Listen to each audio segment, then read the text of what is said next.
भाई इस तरह से कौन मारता है भाई? इस तरह से कौन सा क्लिप बनाते हो भाई? बोला हैंडी बाल मत देखियो, लेकिन मैं तो अब हैंडी नहीं हूँ, मैं हूँ कल्लू कालिया।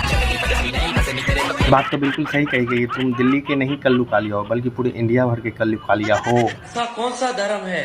ना ऐसा कोई सा धर्म ना है जिसमें तुम्हारी तरह मुंह बिगाड़ते हो। मुंह को तो सही से बना लेकर, अरे तेरी शक्ल देख के तो कब्रिस्तान के मुर्दे उठ के भाग जावे। हेलो दोस्तों, राधे राधे। कैसे हो? उम्मीद करता हूँ आप सब बहुत बढ़िया हो। दोस्तों अगर फनी रिएक्शन टिप्स आप लोग लेकर के हो तो कमेंट में राधे राधे जरूर लिखें। और हाँ, वीडियो बहुत ही मजेदार रहने वाली, तो वीडियो को लास्ट तक जरूर देखें। तो चलते हैं वीडियो तब वीडियो स्टार्ट। नमस्कार दोस्तों, बहुत सारे लोगों को लगता है कि मैं इंडिया छोड़ के जर्मनी में चला गया, कि मैं उनसे यही बोलना चाहता हूँ कि ऐसा नहीं है।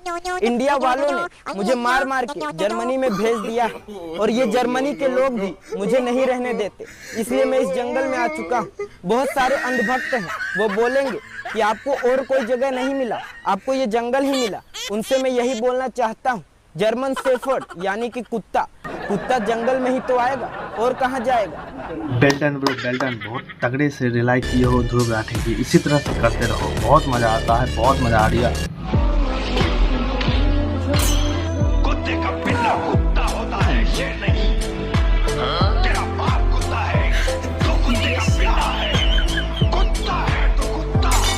दोस्तों बता दो कि ये जो घातक फिल्म का जो क्लिप है ना, एकदम करेक्ट पर्सन पर शूट कर रहा है। क्या आपको भी सही लग रहा है? तो कमेंट करके जरूर बताएं। तो मैं कहने का उद्देश्य है कि मेहनत करे तो कुछ मिलता है। दुआई मांगने से बच्चे पैदा नहीं होते। हाँ? अगर दुआई मांगने से, मंदिर को चक्कर मारने से, रोज जाके 24 घंटे नमाज पढ़ने से ही अगर बच्चे होते तो देश में, दुनिया में कोई शादी ही नहीं कर लेता। हर महिला मंदिर को 100 चक्कर लगाती थी, मर्द भी 200 चक्कर लगा देता, बच्चे हो जाते। दोस्तों बता दूं कि ये बूढ़ा एकदम से सठिया गया, क्योंकि इसको कब क्या बोलना है इसको खुद समझ में नहीं आ रहा। भाई ये तो समझ सकते हैं मेहनत करने से कुछ हो सकता है, यहाँ पे बच्चे पैदा करने की बात तुम कहाँ से ला दिए? बीच समय बोल रहे यार, कोई भी और करके तुम्हें थूक देगा, इसीलिए टूट देगा। इसलिए मत बोलो कहीं भी, एकदम साइलेंट रहो, है मेहनत करो, बहुत आगे बढ़ोगे। लेकिन यह बच्चा बच्ची ये कहाँ पर क्या बोल देते हो, इस पर तनी लगाम लगाओ। राधिका, हम ऑपोजिशन में बैठे हैं, मगर सरकार को कांग्रेस पार्टी का कार्यकर्ता चलाएगा। अच्छा, मेरे दरवाजे आपके लिए खुले हैं, आपको सिर्फ ऑर्डर देना है और मैं यहाँ हाजिर हो जाऊंगा। A few moments later. अभी नहीं मैडम, बाद में कर लेना, डिस्टर्ब मत कीजिए। ये दोगला आदमी है, हम इसकी बात पर भरोसा नहीं कर सकते। भाई 8500 की तरह खटाखट की तरह ये बच्चे भाषण को बोला यहाँ भी, लेकिन यहाँ पे इसका पर्दाफाश हो गया। भाई कैसे नहीं? तो भाई तो बोलते हो कि मतलब जब बोलो तब मैं हाजिर हो जाऊंगा, फिर उसके बाद जैसे ही जनता पब्लिक लोग बोली तब बस उस समय बोलते हो अभी नहीं। भाई ऐसा ही करोगे तो भाई कब तक चलेगा? भाई 75 सालों से तो मतलब इसी तरह तो जनता को गुमराह करके रखो, लेकिन अब की जनता ऐसे नहीं समझेगी भाई, तुम्हारे झांसे में नहीं आने वाली है, क्योंकि अब वो लोग पढ़ी लिखी है, समझदार है। तो सोच समझ के होते बोले मिस्टर राहुल गांधी जी, बप्पू। समझ गए? लेयर को समझते हैं क्या होता है? नहीं, कुछ भी समझना, मैं तो मुझे समझना ही नहीं है भाई, मुझे नहीं पता है। हमारा आरक्षण खत्म हो रहा, वो नहीं होना चाहिए, बस बात खत्म। बात ही नहीं है। क्रीमी लेयर को समझते क्या है? हम समझे ना समझे, हमारा आरक्षण वापस चाहिए बस। आप समझते क्रीमी? ये क्रीमी लेयर ही चल रहा है, लेकिन क्या है? वो तो ठीक है, नहीं है। बताइए, जातिवाद पे अत्याचार, दलितों पे अत्याचार किया जा रहा है, बताइए। ST OBC में क्या, कौन सा हमें अधिकार मिल रहा है? कौन सा मिल रहा है? कहावत तो सुनी होगी ना, गांव में अक्सर लाइन कट जाते हैं तो भाई बारिश की वजह से, मतलब थोड़ा सा बारिश होते हैं लाइन कट जाते हैं। तो कहावत है ना कि बारिश हुई झाट पर और लाइन करते रात भर। तो वही हाल इसका भी। साला जानता तो कुछ है नहीं, लेकिन प्रदर्शन कर रहे हैं तो हमें ये चाहिए वो चाहिए। भाई किस लिए प्रदर्शन करो वो तो बताओ। ये तो मैं जानता हूँ कुछ है नहीं, वही हाल इसका ही, चमचे का भी है। लेकिन कहते मैं भीमवादी हूँ और मैं ये करूँगा वो करूँगा ऐसा करूँगा। अब भाई क्या करोगे भाई, उसके बारे में तो बताओ, और क्यों यहाँ पे वो तो बताओ। कुछ जानते हो नहीं, बस चल दिए भाई, झोला लिए और चल दिए। ऐसे कहीं होता है भाई। भाई बैठिए, मजबूरी। हेलो मजबूरी, बैठिए बैठिए। ये खड़े हो ना विनोद, कैसा ये चमचा है, चमचा का सरकार है, अंधभक्त है। लेकिन कुछ ऐसे चुटिए लोग वो तभी भी कहेंगे नहीं, मेरे अब्बू जी जो कहा है सही है। ये खुद कह रहा है कि तुम लोग मतलब मजबूरी है, तुम लोग को यहाँ बैठा रहा है, लेकिन तुम लोग कुछ और समझोगे। चलो, समर्थक तर्क करते हैं, लेकिन अंधभक्त बहस करते हैं। और नचनिया क्या करती है?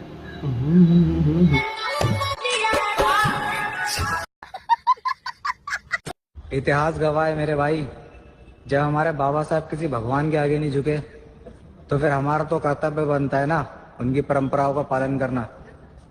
जय भीम। हाँ रे बिलार, अपने परंपरा का पालन करते रहो, लेकिन भगवान से ये भी शुक्र मनाओ कि सनातनी अपने परंपरा का पालन नहीं करते हैं, क्योंकि सनातनी अगर अपने परंपरा का पालन करने लगे ना तो तुम लोग कहीं के नहीं रहोगे, क्योंकि सनातनी का एक ही मकसद है, इष्ट देव को अगर तुम लोग नहीं मानते हो तो उसे राक्षस के समान माना जाता है, और राक्षस को कभी घर में पाल करके रखा नहीं जाता। जय हिंद, जय भारत। जो आज भक्ति में चूर हैं, वो भविष्य के मजदूर हैं। जय भीम।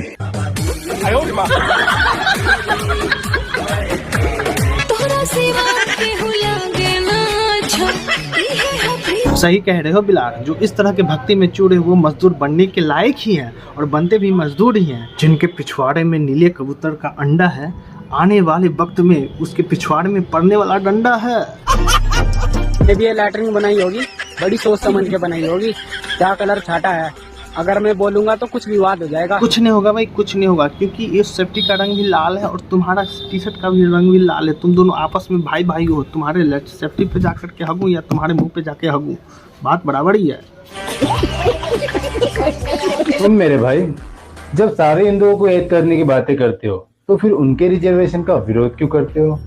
सुन मेरे भाई, यही बात तुमसे पूछना चाहते हैं कि हिंदुओं का दिया हुआ आरक्षण खाते हो, फिर हिंदू धर्म का ही विरोध करते हो।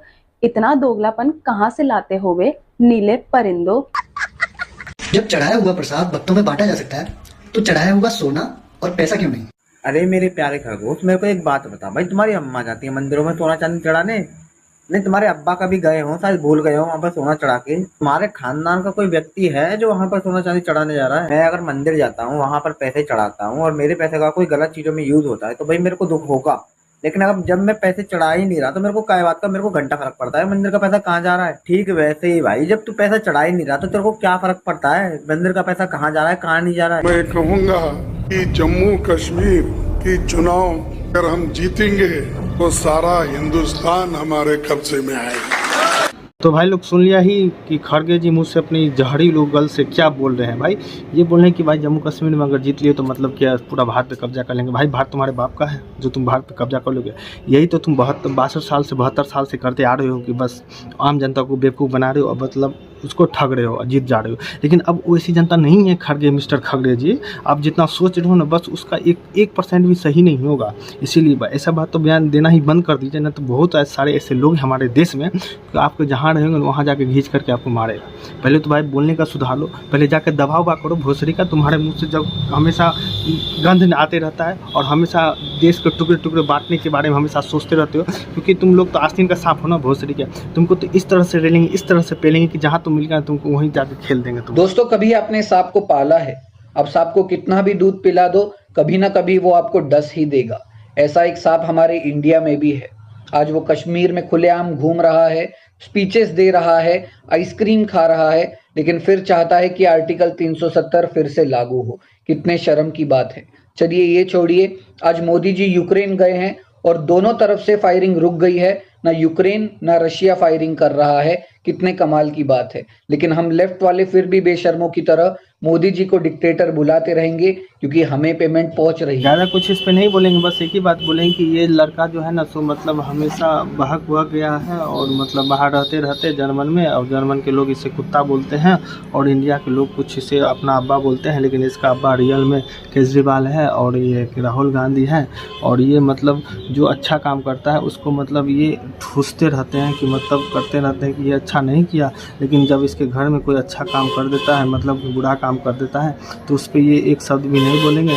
जैसा कि वेस्ट बंगाल में हुआ था एक दीदी के साथ और जैसा बांग्लादेश में हिंदू के साथ हुआ, इस पर ये कुछ नहीं बोलेंगे क्योंकि इसके अब्बू ने इसे मना कर दिया है। तो कमेंट में आप अपना राय ज़रूर रखना कि ध्रुव राठी को क्या बोलना चाहिए, इसका असली नाम क्या होना चाहिए।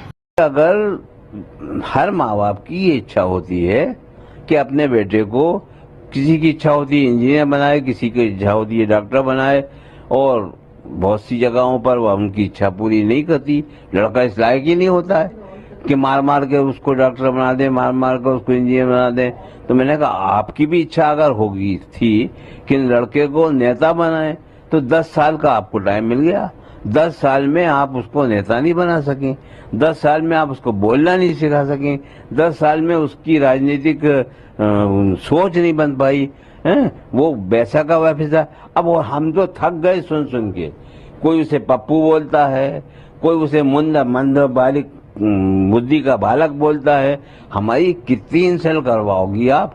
उसका पीछा छोड़ो, कुछ जो वो चाहे वो बना दो, लेकिन नेता मत बना। यार राहुल गांधी को आप उसके नेता खुद उसको ना डांट डपाट के चल जाते हैं, उस बोलते थे यार बालक बुद्धि मंद बुद्धि पप्पू, इस सब वो खुद संबोधित करते हैं। तो भाई बताओ पप्पू गांधी को न चाहने वाले लोग क्या चीज़ से उसको संबोधित करेंगे भाई आने वाले टाइम में। खैर इस पर मैं ज़्यादा नहीं बोलूँगा, इस पर आप लोग ही कमेंट करके जरूर बताना। तो दोस्तों वीडियो यहीं तक था, इसमें से कौन सा पार्ट के लिए आपको बहुत इंटरटेनमेंट किया तो कमेंट करके जरूर बताना, और मेरे चैनल पर नहीं हो तो सब्सक्राइब कर देना। फिर मिलते हैं एक और नेक्स्ट वीडियो में, तब तक के लिए जय Hind, thank you so much, आपका दिन शुभ हो। जय श्री राम, राधे राधे राधे राधे राधे राधे।